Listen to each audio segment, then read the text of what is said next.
देशभरात सध्या कॉक्रोच जनता पार्टीची सोशल मीडियावर जोरदार चर्चा रंगली आहे. लोकांनी सुरुवातीला याला गंमत समजलं, पण काही दिवसातच हा विषय सोशल मीडियावर ट्रेंड होऊ लागला. अवघ्या 5 दिवसात कॉक्रोच जनता पार्टीने इंस्टाग्रामवर 100 लाख फॉलोअर्सचा आकडा पार केला आहे.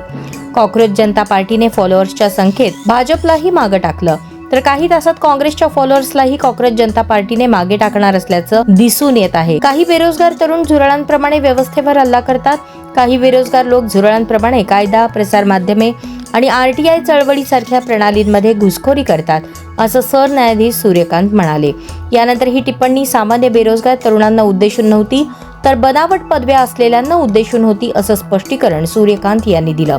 मात्र या दरम्यान सूर्यकांत यांच्या विधानावरून सोशल मीडियावर मोठ्या प्रमाणात उद्रेक पाहायला मिळाला. कॉक्रोच जनता पार्टी अल्पावधीतच चर्चेचा विषय ठरली. मूळच्या छत्रपती संभाजीनगरमधील अभिजित दीपके या मराठमोळ्या तरुणाने अमेरिकेच्या बोस्टनमध्ये बसून कॉक्रोच जनता पार्टी नावाने एक वेबसाईट, इंस्टाग्राम हँडल आणि Xचं खातं बनवलं आणि बघता बघता संपूर्ण देशभर ही कॉक्रोच जनता पार्टी अल्पावधीतच चर्चेचा विषय ठरली. तरुणांचा देश म्हणून ओळखल्या जाणाऱ्या भारतात जर कोणी तरुणांचाच अपमान केला तर काय होतं, याचा प्रत्यय एका चळवळीतून आला आहे. 30 वर्षीय अभिजित दीपके मूळचा महाराष्ट्रातील छत्रपती संभाजीनगर मधील रहिवासी. अभिजित सध्या अमेरिकेतील बोस्टन येथे पदव्युत्तर शिक्षण घेत आहे. याआधी अभिजित यांनी आम आदमी पक्षाचे सोशल मीडिया हँडल सांभाळले आहे.